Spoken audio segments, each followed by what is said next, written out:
Reverend J. Wolin, the settled minister here at the Unitarian Universalist Church of Sarasota. For those who don't know, it is a Flower Celebration Sunday, so if you have brought flowers, now would be the time to bring them up here. I especially want to invite our visitors today to welcome them, whether they are here in person or online on YouTube. As well, we want to welcome our visitors to participate in any of the events in this church. They are open to all people. And we invite you to consider registering in our guest book. We have one right outside the table, and if you're online on our website, there's a link right on there on the visitor portal, and what will happen is you will get about maybe a weekly email or two about the events here at the church, and then we will as well, you'll get links for Zoom events as well that way.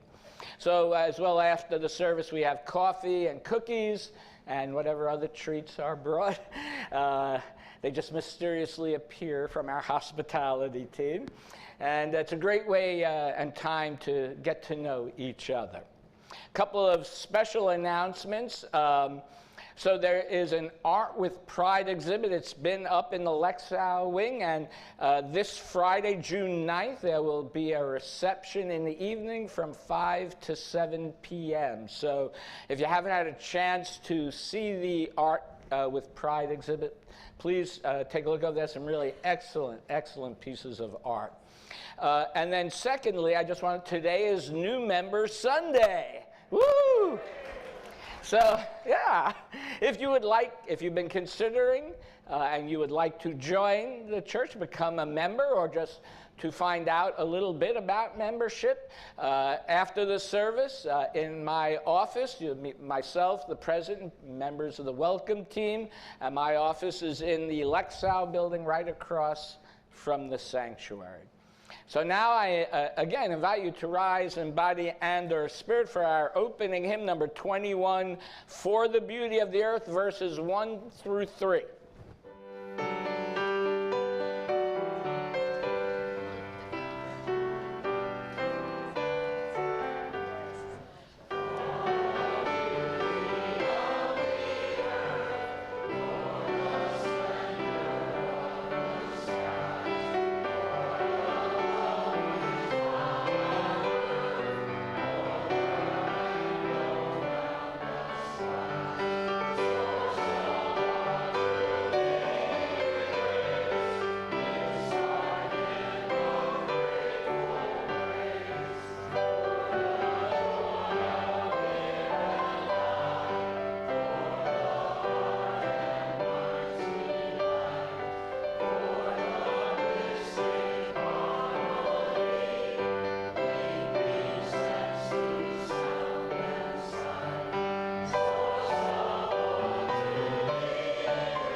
Welcome.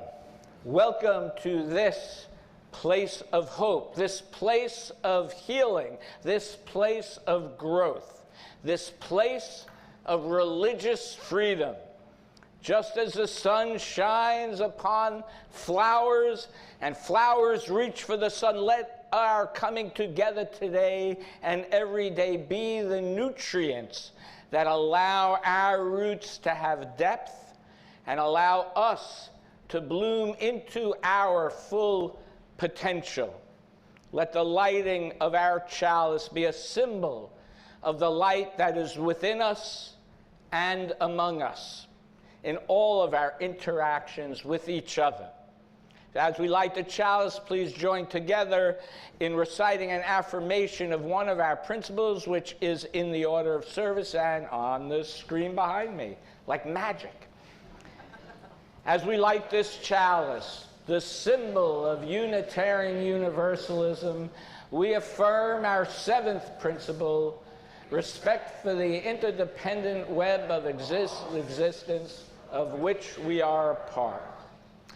And so I just want to invite you now, if you are visiting today for the first time, or whether you brought a flower today or not, as you leave this, we're going to do it a little differently this year as maybe we have done in prior years. So when you leave the sanctuary at the end of the service, at the back door, you will be greeted by youth and volunteers who will offer you a flower. And when receiving it, I want you to notice its particular shape and uniqueness, and recognize that it represents a gift from someone else in the room. Let the differences in the flower be a symbol that each of us is unique and beautiful in our own way, just as these flowers are unique and beautiful.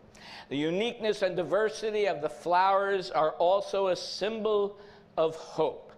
And in that symbol of hope, I now consecrate these flowers that you have brought today with the words adapted from the Reverend Dr. Norbert Capek in the very first flower celebration, which was 100 years ago this year, 1923.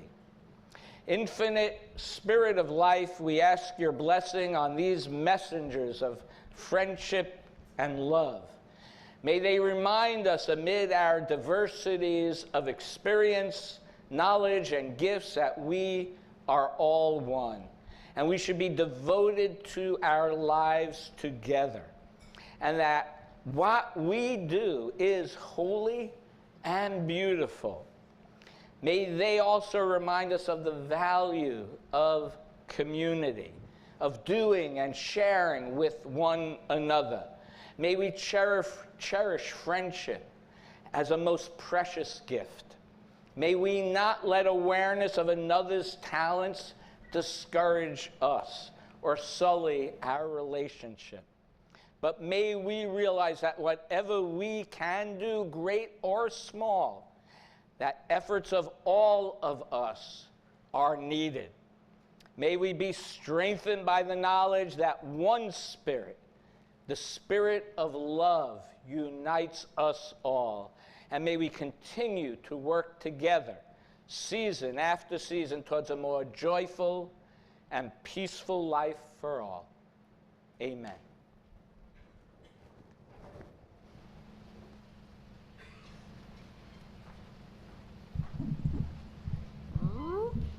Boop. Can everybody hear me okay? Today's story is There's Only One You, written by Catherine Healing and Deborah Hembrook, illustrated by Rosie Butcher. All over the world, this much is true. You are somebody special. There is only one you. Your knees might feel knobby. Your ears might stick out. Are you tall? Are you short? Are you thin? Are you stout? You might be outgoing, or maybe you're meek. Whatever, it's awesome being unique. Do your feelings spill out? Do they lay low and hide? You might cry when you're sad or keep tears inside. Do you smile just a bit or laugh? Loud with a shriek? You're different. It's awesome being unique. Your color of skin is a beautiful sight, light as the moon or dark as the night. Your skin is so perfect from toes to your cheeks, it's truly splendiferous being unique. Your hair might be curly or long, thick cascade, worn short in a buzz cut or tied in a braid. Your hair might be fussy or straight, smooth and sleek. It's wild, it's wonderful being unique. When there's something to say, Do you talk with your hands? Do you speak with an accent from faraway lands? Some voices are booming, and others just as squeak. Your way is the best way of being unique. Can you sing? Can you dance? Sports and drawing are fun. Are you good at spelling or math? Do you like more than one? Is building for you or gymnastic techniques? It's great. Celebrate being unique. You might have cool glasses that help you to see. A wheelchair or a walker gives mobility. A hearing aid helps you hear people speak.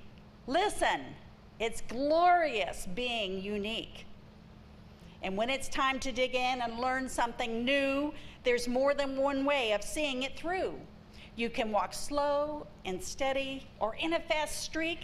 Your brain grows in ways of being unique. Families are families, but soon you'll find that each is different, a best of them kind. You are part of a family. You make it complete. Hooray for the one that is yours because it's unique. And all the world over, this much is true. You're special, you're unique. There is just one you. So now I'd like to invite all of our younger UUs to join me in the West Wing as we create unique sun catchers. Thank you.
Let's see if my computer recognizes me. Oh, we are not connected.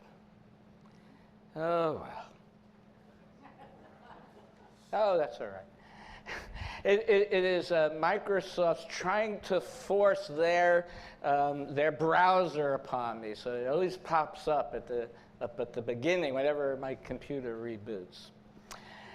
Oh, well. Our centering in words today are from Mary Oliver, the sunflowers. You notice we had a lot of sunflowers today. Not a coincidence, I'll just let you know.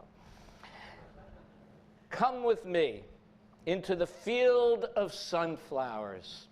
Their faces are burnished discs, their dry spines creak like shipmasts, their green leaves so heavy and many fill all day with the sticky sugars of the sun.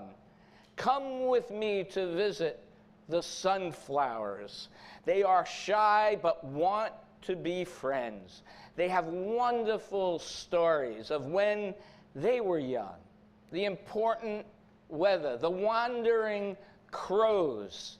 Don't be afraid to ask them questions. Their bright faces, which follow the sun, will listen. And all those rows of seeds, each one a new life. Hope for a deeper acquaintance, each of them. Though it stands in a crowd of many like a separate universe, is lonely. The long work of turning their lives into a celebration is not easy. Come and let us talk with those modest faces, the simple garment of leaves, the coarse roots in the earth, so uprightly burning. As we enter into a time of silence, let us contemplate how we can build deeper relationships with those around us as well as those online.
Well, I have never been a gardener. Growing up in the Bronx, the streets, a lot of concrete.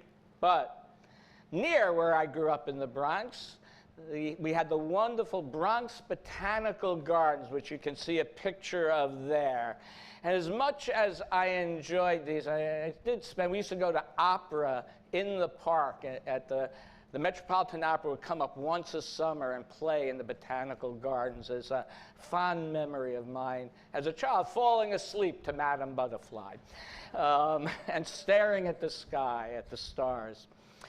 As much as I enjoyed these gardens, I have to admit I am just as enamored with beautiful weeds that grow in the wild. You know, flowers have long been used as metaphors for human life. Our Unitarian transcendentalist forebears especially used flowers as metaphors for our lives. Even ancient religious texts speak to flowers and gardens. Thinking about even the Hebrew scriptures, it talks about a garden being the ideal place to live. Think about that. As well, the Psalms, such as Psalm 103, that says, and I quote, "As for mortals, they flourish like a flower in the field."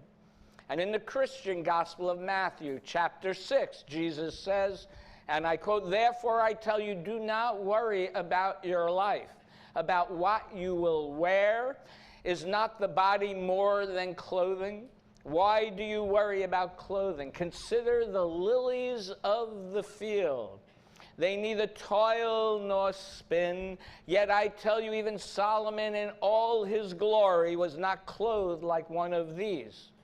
Therefore do not worry, saying what we will wear, but strive first for righteousness. Do not worry about tomorrow, for tomorrow will bring worries of its own. Today's trouble is enough for today," end quote. So that's the Buddhist Jesus talking about living in the present moment, to have faith that the universe will provide what you need. So what does it mean to trust the universe? Not knowing what the future holds, we often struggle with a desire for certainty in a changing and uncertain world. I imagine all of us have experienced loss of some way in this world, and that loss brings us face to face with and aware of the impermanence of life. Now, hopefully over time we can accept and understand that although there are some things we can't control in this world, there are many aspects of our life that we have very little control over. So as Bob Dylan's lyrics from the song "It's All Right, Ma" goes, "One not busy being born is busy dying," also quoted in Shawshank Redemption for you movie buffs. So it's a reminder that we should not wait to fill our bucket list until it is too late. It's a reminder that no matter how old you are capable of learning something new, of changing, of appreciating beauty in the present moment. Impermanence is not necessarily a reason to be reckless, although maybe it is for some of you, but that's a personal choice, I think.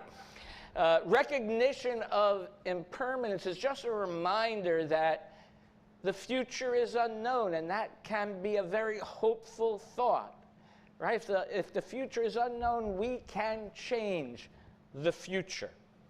Another reaction to impermanence is that it can lead to an abandonment of societal norms. Now, abandonment of societal norms is not necessarily bad in and of itself, right? As long as it is authentic and not a response based on guilt, fear, or anger. Rejection of norms should be done based on a values-driven approach with the goal of expanding the norm to be more inclusive.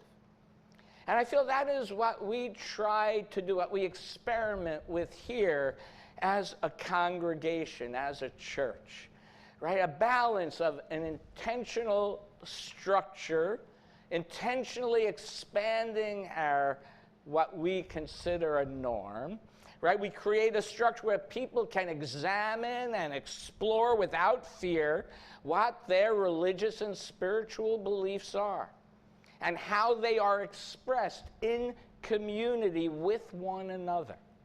A little microcosm of the larger world, helping each other to learn and grow as we learn from each other. The Buddhist monk Thich Nhat Hanh writes, and I quote, "You are me, and I am you. Isn't it obvious we are? You cultivate the flower in yourself so that I will be beautiful. I transform the garbage in myself so that you will not have to suffer. I support you, you support me. I am in this world to offer you peace, and you are in this world to bring me joy." End quote. So now, each person, let's be honest, has their own flowers and their own garbage to work on, okay? And that must it all must be transformed and cultivated into the beauty that is inherent within all of us. Each one of us is beautiful as we are created in our own way. How often have we heard the phrase, take time to stop and smell the roses, right? Meaning we should take time for things that nourish our soul and fill our heart with beauty and wonder. Flowers are rooted in the soil and need nourishment to grow. We as well are rooted in Unitarian Universalism. Each of us and Unitarian Universalism needs to be nourished to grow as individuals and as an organization. Thich Nhat Hanh talks about the interdependence, just like our seventh principle, right, of all things. He writes, and I quote, "We see sunshine, we see the rain, we see clouds, we see the earth, and we also see time and space in the flower." Flowers, like everything else, is made up entirely of non-flower elements, right? The flower could not grow without rain, without sun, right? The whole cosmos has come together in order to help the flower manifest itself, he says. Just like human beings, the whole cosmos has come together in order to help us manifest ourselves as we are. And so I want to recognize that June is Pride Month, LGBTQ Pride Month. And I think it is important to note that, specifically because it is not done so in the widest state of Florida. There is a suppression of information and suppression of rights against people who identify as LGBTQI.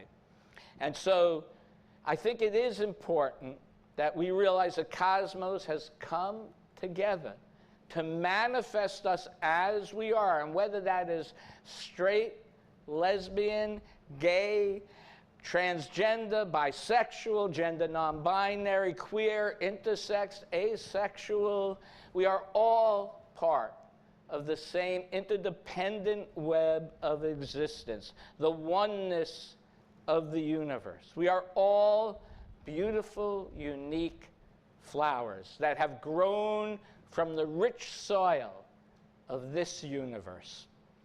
Another thing as well that we try to manifest here at this church is an attitude of abundance and not scarcity.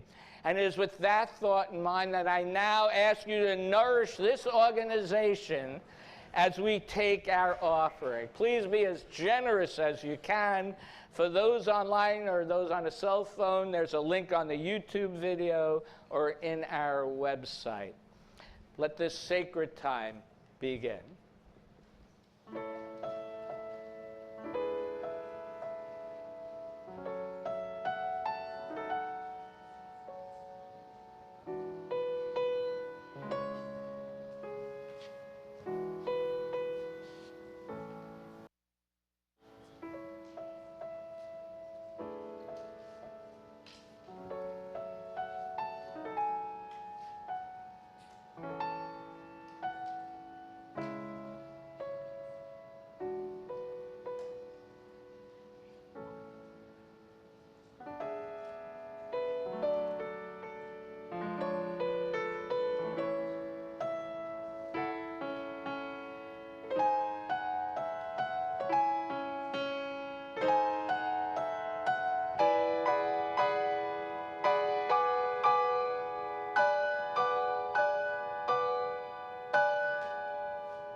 Our reading today comes from Reverend Dr.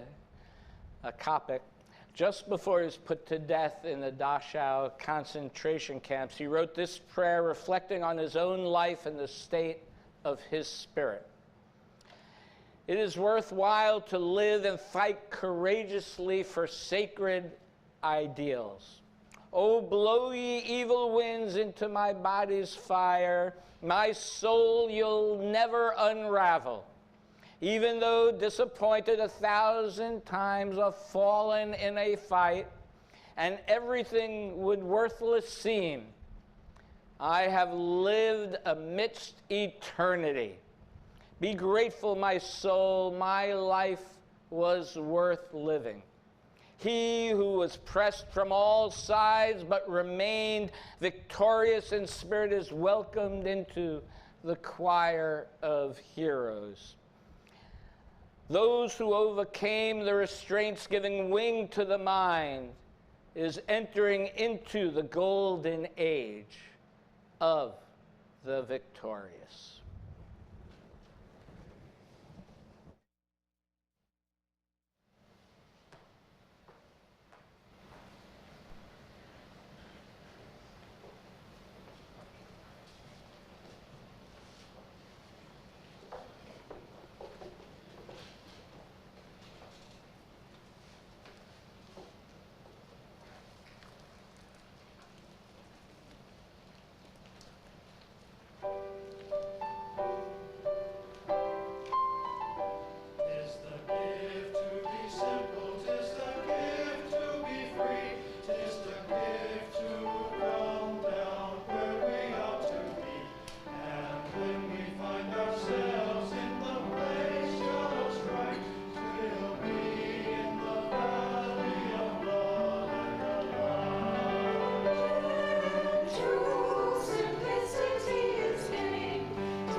Thank you, Cora. That was beautiful. Thank you.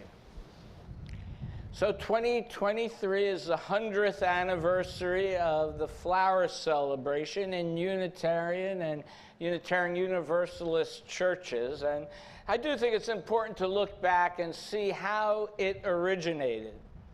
Maya Octava came to the United States as a young woman from what we now call the Czech Republic in Europe. That's that yellow dot right in the middle there between Poland and Germany. Maya was a librarian, and while working in the New York Public Library, she met a man named Norbert Koppek. Now, another version of this story is that they met while they were studying at Columbia University together, but either way, they were married in 1917. Norbert was born in 1870 in Bohemia, which is also now part of the Czech Republic. And prior to World War I, Norbert was a strong advocate for the independence of Czechoslovakia. And over time, his theology became more and more progressive, and he was tried for heresy by the Baptists, which was the religion that he was raised and preaching in. So Norbert was found innocent, but as World War I started, he came under threat of arrest for his belief, and he was forced to leave for America and serve a Baptist church in Newark, New Jersey. It's so tempting to make a joke about which punishment is worse. Anyway, after a number of years in the United States, he wrote in his journal, and I quote, "I cannot be a Baptist anymore, even in compromise. The fire of new desires, new words is burning inside of me," end quote. Norbert, having connected with the Unitarians in Central Europe prior to the war, again connected with them in the United States after leaving the Baptists. And after World War I, Czechoslovakia became an independent country, and the Koppeks returned there to start a Unitarian church in the capital city of Prague. And it grew to over 3,000 members. His message of love and of all-inclusiveness in all inherent worth and dignity of every person was just welcomed by so many. And he realized, and because his church in Prague was progressive, as was his theology, and he realized that a typical communion service that might happen in a Christian church with bread and wine would not be meaningful to his congregants. So in June of 1923, they introduced to the congregation what they called a flower celebration as a ritual of human connection and hope. People bringing flowers in and leaving with someone else's flower. And then after Germany started World War II in 1939, Maya Koppek came to the United States to raise money for refugees. And while she was in the United States, the Nazis took control of Prague. And the Nazis found Dr. Koppek's gospel of inherent worth and beauty of every human person to be, as Nazi court records show, and I quote, "too dangerous to the Reich for him to be allowed to live," end quote. And Koppek was sent to the Dachau concentration camp, where he later died. Maya's stay in the United States continued to work for refugees throughout the world the rest of her life.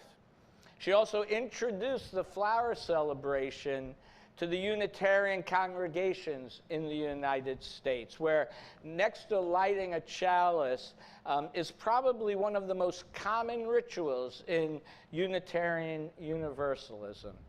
Now, I point to this history as a way to show that we are a religion that evolves and adapts old ways and old rituals into new ones that can be meaningful. It also shows how even a small group of people, if they connect with something meaningful, can have a great impact. You know, this religion, with its deep, deep history of religious freedom, is the rich soil that allows us to grow as human beings and as a community. Unitarian Universalism helps us reach our potential. Unitarian Universalism helps us find wholeness. It's not always easy or linear. Different flowers bloom at different times and under different conditions. And the same is true of our lives and our spiritual lives. Some of us take longer to bloom. Each of us blooms in our own way and in our own time, with different nutrients and needs. So I think of the beautiful lotus flower, which is revered as sacred in many Asian countries. You see on the screen behind me. Its roots are actually attached to the mud under the water. And you know, so there's a famous Buddhist line, no mud, no lotus, right? So without the mud, we can't find beauty sometimes. But each night, this lotus flower closes, and then in the morning it is reborn again and opens up its full beauty. It doesn't matter where we start, is the point. It matters where we are and where we end and how we end. Each day we get a new chance to start anew and have the opportunity to share our unique beauty. You know, we are never religiously satisfied with the status quo, whether it's incorporating science into religion or mysticism, because truthfully, science seems very mystical to me, I will be honest. With black holes and quarks and nebulas and string theory, I once tried to read up on string theory. It just had my mind spinning. And the fact that vast amounts of space we are finding now with the new telescopes that are going throughout the universe. There's a vast amount of space unknown and still currently unknowable. Now with advancement, we know a lot more than we did 50 years ago. And I imagine 50 years from now, we will know a lot more than we do now. But it takes pushing those boundaries of what we know and what we experience in order to grow, right? If we didn't explore the stars, we would never know some of the things we know today. It takes taking a chance on something new to grow. It takes getting out of our comfort zone sometimes to grow. It takes being a little bit wild, like a wildflower, to grow. You know, others thought it was wild when Copernicus said the sun was the center of the universe, not the earth. Others thought it was wild when we said slavery should be abolished. Others thought it was wild when we said women should have the right to vote and later equal rights, and then and now still the right to control their reproductive health care.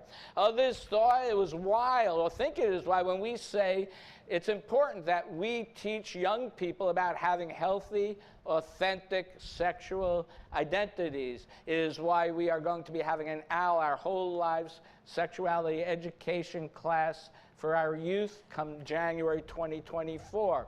Some people think it's wild that we think it is important to talk about teaching about racism in America. Well, I am fine with being that kind of wild, I want to tell you that. I don't go out partying at night, like late at night, which is what we normally, right, yeah, we would normally think of as wild, right? Or maybe when I was 18 years old, that was wild. But this to me is what's considered wild. And that sometimes blows my mind, that is considered wild. But, you know, I think religiously and spiritually, we are more like wildflowers.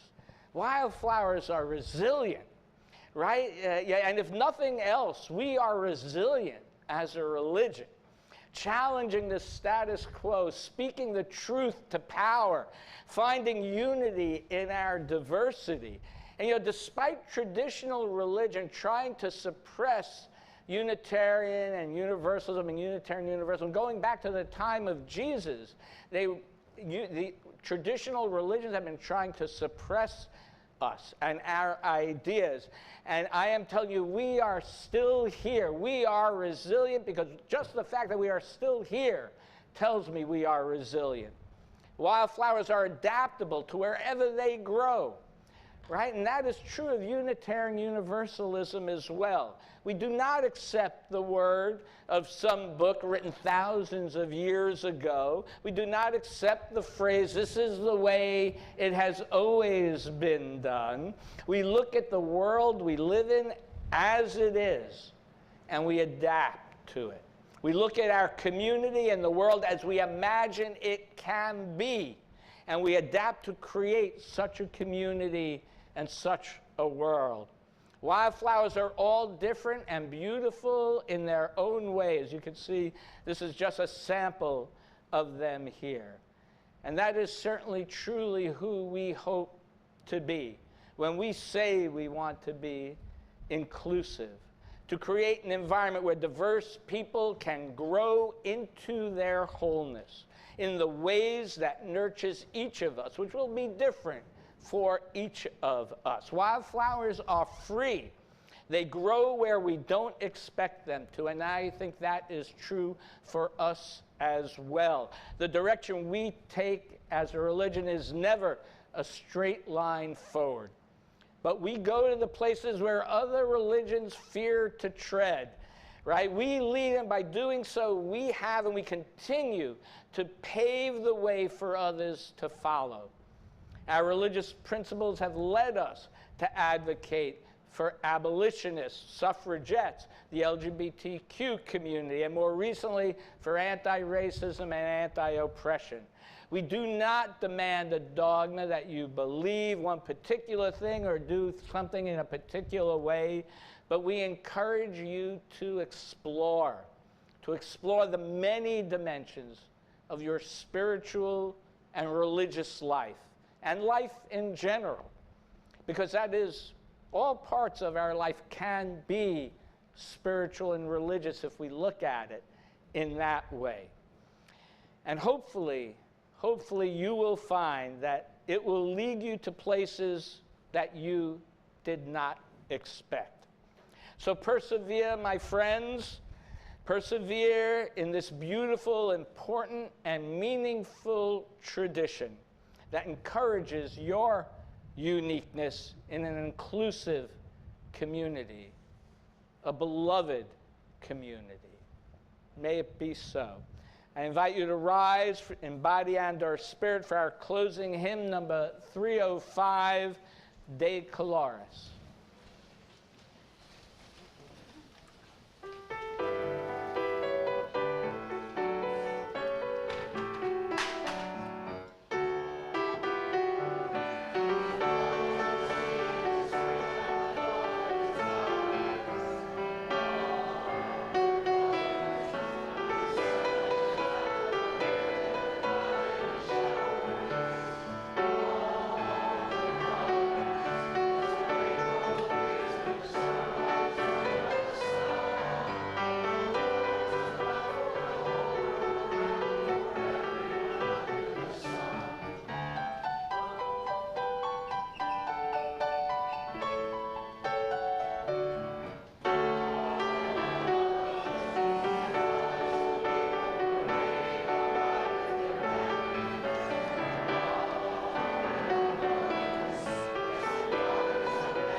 Okay.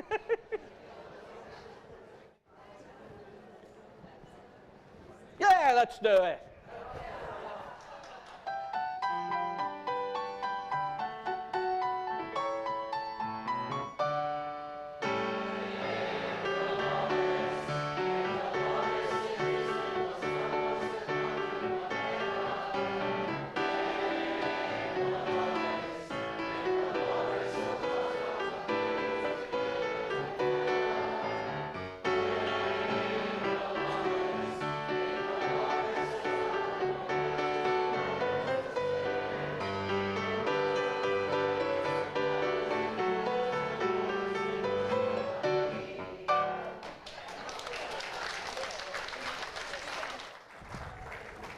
Our closing words are from the Reverend Jacob Trapp. May the love that makes life beautiful, may the reverence that makes life holy, and the truth that makes us free lead us onward together into a deepening and growing communion of life. Please join me in extinguishing the chalice, and remember to get your flowers at the back of the sanctuary when you leave. We extinguish this flame, but not the light of truth, the warmth of community, or the fire of commitment. These we carry in our hearts until we are together again. Thank you all for your presence here today. Thank you.